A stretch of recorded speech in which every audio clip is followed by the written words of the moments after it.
मूल concept lecture 2 शुरू करते हैं हम लोग। सबसे पहले तो पिछले लेक्चर में जो हम लोगों ने पढ़ा था उसका जिस्ट या सारांश ये था कि 71 gram Cl2 was equivalent to 6.023 into 10 to power 23 Cl2 molecules के। जो भी एग्जाम्पल्स हम लोगों ने किए थे उसमें या तो नंबर ऑफ मॉलिक्यूल्स दिए थे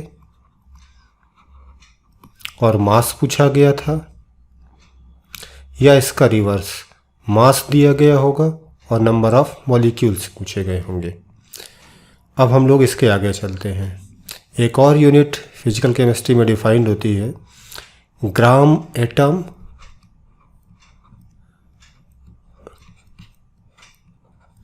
एंड ग्राम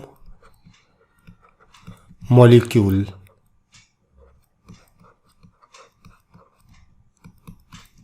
तो ग्राम एटम और ग्राम मॉलिक्यूल ये क्या होता है, ये जानने से ज़्यादा इम्पॉर्टेंट ये है ये जानना कि ये क्या नहीं होता है। ग्राम एटम शब्द आते ही पहला थॉट जो दिमाग में आता है वो ये कि 1 ग्राम एटम तौल के ले लिए गए हैं। ग्राम मॉलिक्यूल शब्द आते ही दिमाग में थॉट आता है कि 1 ग्राम मॉलिक्यूल तौल के ले लिए गए हैं, जो कि निहायत ही गलत थॉट है। यहाँ पर ध्यान देने की बात है कि ग्राम एटम में ग्राम और एटम अलग अलग नहीं है। ग्राम एटम मिल के एक यूनिट बना रहे हैं। जैसे कि मान लेते हैं कि किसी का नाम सूर्य प्रकाश है, तो अगर व्यक्ति का नाम सूर्य प्रकाश है तो हम उसको सनलाइट नहीं बोल सकते हैं। क्यों? क्योंकि सूर्य और प्रकाश अलग अलग नहीं है, सूर्य प्रकाश मिलकर एक आइडेंटिटी बना रहा है। इसी तरह से जैसे कि मान लेते हैं किसी का नाम नीलकमल है, तो ऑब्वियसली हम नीलकमल को ब्लू लोटस नहीं बोलेंगे। इसी तरह से ग्राम एटम जो है इसमें ग्राम और एटम अलग अलग नहीं लिए जाएंगे, यह ध्यान रहे अच्छे से। अब ग्राम एटम क्या होता है इसको हम एग्जाम्पल की मदद से समझें। जैसे कि 1 ग्राम एटम अगर सोडियम लिया जाए तो इसका मतलब होगा 23 ग्राम सोडियम लिया गया है। 1 ग्राम मॉलिक्यूल अगर ऑक्सीजन लिया जाए तो इसका मतलब होगा 32 ग्राम ऑक्सीजन लिया गया है। ग्राम एटॉमिक मास या मॉलिकुलर मास भी शब्द यूज होते हैं। इनका मतलब क्या है? जैसे कि इसी में अगर कहा जाए कि ग्राम एटॉमिक मास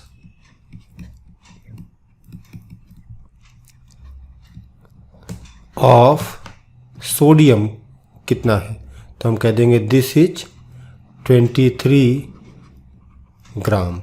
सिमिलरली ग्राम मॉलिकुलर मास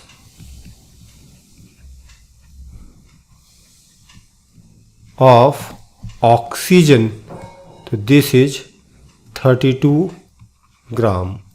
सिंपल यूनिट्स हैं ये।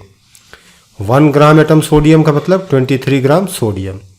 1 ग्राम एटम मैग्नीशियम का मतलब 24 gram magnesium. 1 gram atom iron का मतलब 56 gram iron and so on. 1 gram molecule O2 मतलब 32 ग्राम O2।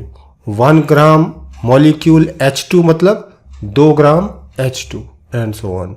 ग्राम एटॉमिक मास का मतलब कोई भी एलिमेंट है उसका जो एटॉमिक मास है उतने ही ग्राम वो तौल के ले लिया जाए। तो हम कहेंगे कि ये ग्राम एटॉमिक मास के बराबर है। वहीं ग्राम मॉलिक्यूलर मास, जो मॉलिक्यूलर मास है उतने ही ग्राम तौल के ले लिया जाए तो हम कहेंगे कि ये ग्राम मॉलिक्यूलर मास के बराबर है। मेरे ख्याल से चीज़ें स्पष्ट होनी चाहिए यहाँ पर कि ग्राम एटॉमिक मास या ग्राम मॉलिक्यूलर मास क्या होता है। तो अगर हमें अब ग्राम एटॉमिक मास और ग्राम मॉलिक्यूलर मास ये क्लियर है, तो जो हमारा बॉक्स था लास्ट क्लास में उसमें दो चीज़ें थीं। 71 gram Cl2, this was equivalent to 6.023 into 10⁻23 Cl2 molecules के। तो अब हम इसमें एक चीज़ और ऐड कर सकते हैं, this is equivalent to 1 gram molecule Cl2 के। पिछले लेक्चर में हम लोगों ने जो एग्जाम्पल किए थे उसमें ध्यान दें सिर्फ दो चीज़ें थीं, मास था और नंबर था, क्योंकि हमारे बॉक्स में दो चीज़ें थीं। 71 gram Cl2 was equivalent to 6.023 10⁻23 Cl2 molecules के। अब इसमें एक चीज़ और ऐड हो गई है, the same is equivalent to 1 gram molecule Cl2 के। तो पिछले क्लास में या पिछले लेक्चर में जो क्वेश्चंस बने थे, अब उन्हीं क्वेश्चंस को आगे हम और मॉडिफाई कर सकते हैं, आगे देखा जाएगा। तब तक हम एक यूनिट और देखते हैं, gram molecular volume.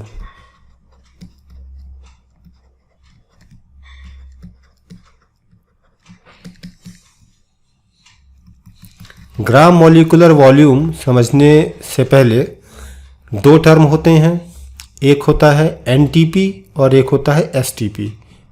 NTP normal temperature and pressure और दूसरा होता है STP standard temperature and pressure. ज़्यादातर जगहों पर लोग अननोइंगली इन दोनों टर्म्स को इंटरचेंजेबली यूज़ करते हैं, लेकिन हम लोगों को ध्यान रखना है कि एनटीपी का मतलब होता है 25 डिग्री सेंटीग्रेड टेम्परेचर और 1 एटमॉस्फेरिक प्रेशर। वहीं पर एसटीपी का मतलब होता है 0 डिग्री सेंटीग्रेड टेम्परेचर और 1 atmospheric pressure. Gram molecular volume concept ये कहता है कि कोई भी गैस हो, अगर हम उसका 22.4 लीटर ले लें और कंडीशन एसटीपी की रखें, that mean 0 degree centigrade 1 atmospheric pressure, तो हमें उस गैस के नंबर ऑफ पार्टिकल्स जो मिलेंगे वो 6.023 10⁻23 होंगे। यहाँ पर ध्यान दें, नंबर ऑफ पार्टिकल्स बोला जा रहा है। इसका मतलब ये है कि अगर गैस एटॉमिक फॉर्म में है तो हमें 6.023 10⁻23 एटम्स मिलेंगे, और अगर गैस मॉलिक्यूलर फॉर्म में है तो हमें 6.023 10⁻23 मॉलिक्यूल्स मिलेंगे। फॉर एग्जाम्पल 22.4 लीटर अगर हम हीलियम लें एट एसटीपी, तो this is equivalent to 6.023 into 10⁻23 helium atoms के। क्यों? क्योंकि हीलियम गैस एटॉमिक फॉर्म में होती है, तो 22.4 लीटर हीलियम अगर एसटीपी पर लिया तो हमें 6.023 10⁻23 हीलियम एटम्स मिलेंगे। वहीं पर अगर हीलियम की जगह हम लेट से 22.4 लीटर O2 ले लें एट एसटीपी, तो this is equivalent to 6.023 into 10⁻23 O2 molecules के। तो अब ध्यान दें कि लास्ट लेक्चर में जो बॉक्स बना था उसमें दो चीज़ें थीं। 71 gram Cl2 was equivalent to 6.023 10⁻23 Cl2 molecules के। अभी जब हम लोगों ने ग्राम एटम और ग्राम मॉलिक्यूल पढ़ा तो इसमें एक चीज़ और ऐड हो गई, this is equivalent to 1 gram molecule Cl2 और ऐड हुआ। अब हम ग्राम मॉलिक्यूलर वॉल्यूम पढ़ चुके हैं, तो अब ये जो बॉक्स, इसमें 3 चीज़ें हैं, इसमें एक चीज़ और ऐड हो जाएगी। देखते हैं। 71 ग्राम Cl2, चाहे हम कह दें कि 6.023 10 टू पावर 23 Cl2 मॉलिक्यूल्स हैं, चाहे हम कह दें कि 1 ग्राम मॉलिक्यूल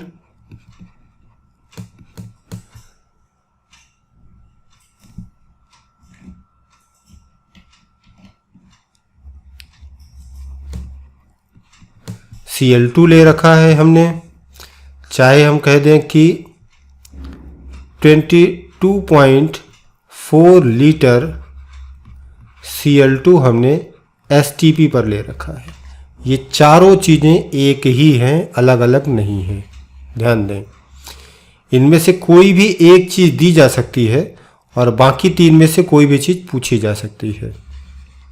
पिछली क्लास में जो एग्जाम्पल किए थे हम लोगों ने, वो एग्जाम्पल दोबारा से ध्यान से पढ़ें। ये जो बॉक्स बना, इसमें 4 चीज़ें हैं और पिछले लेक्चर की तरह इसमें भी ढेरों एग्जाम्पल्स बनाए जा सकते हैं। नेक्स्ट हम लोग देखते हैं मोल कॉन्सेप्ट।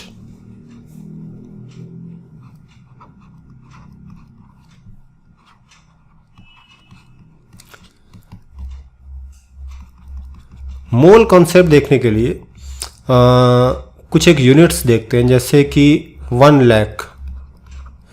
तो 1 लाख का मतलब होता है 10 टू पावर 5। 1 करोड़,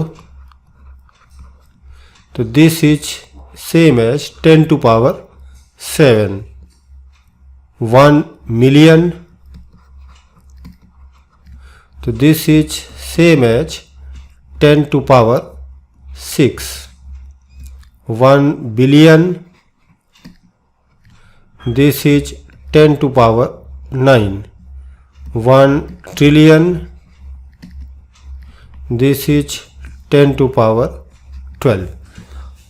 अब इनमें से कोई भी यूनिट्स ले ली जाए, तो ये सारी यूनिट एडजेक्टिव है। एडजेक्टिव का अपने आप में कोई मतलब नहीं होता। जैसे कि 1 लाख का अपने आप में कोई मतलब नहीं है, जब तक कि हम यहाँ पर कुछ नाउन ना ऐड करें। 1 लाख मतलब क्या?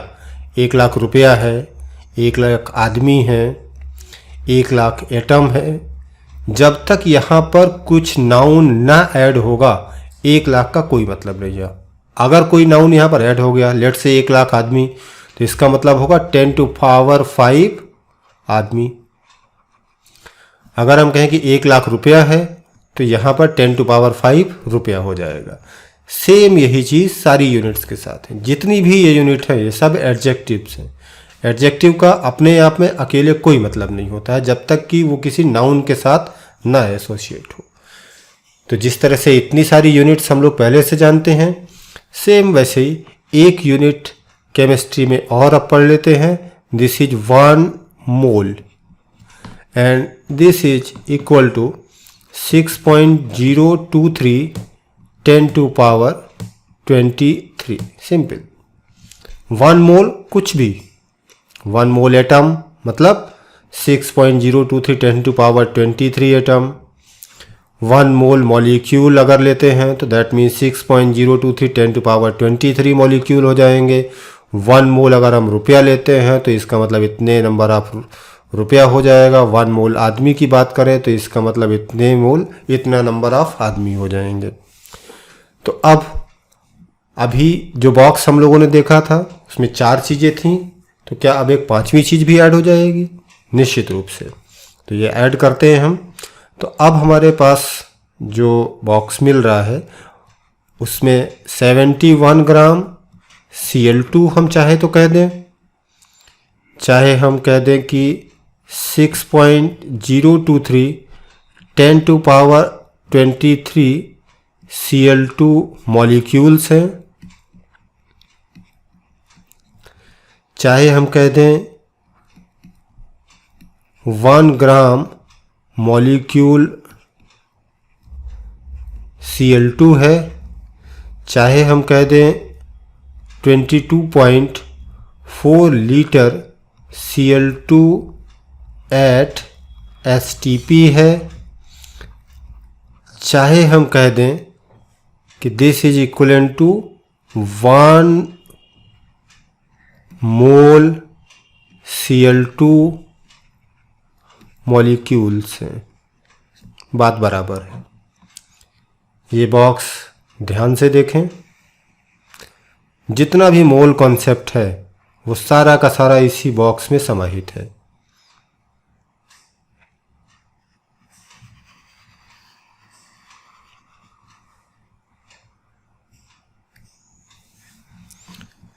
ध्यान से देखें, हमारे पास चॉइस है, चाहे हम कह दें कि हमारे पास 71 ग्राम Cl2 है, इसी चीज़ को हम कह सकते हैं कि हमारे पास 6.023 10⁻23 Cl2 मॉलिक्यूल्स है, इसी को हम कह सकते हैं कि हमारे पास 1 ग्राम मॉलिक्यूल Cl2 है, इसी को हम कह सकते हैं कि हमारे पास 22.4 लीटर Cl2 एट STP है, इसी को हम कह सकते हैं कि हमारे पास 1 मोल Cl2 मॉलिक्यूल्स है।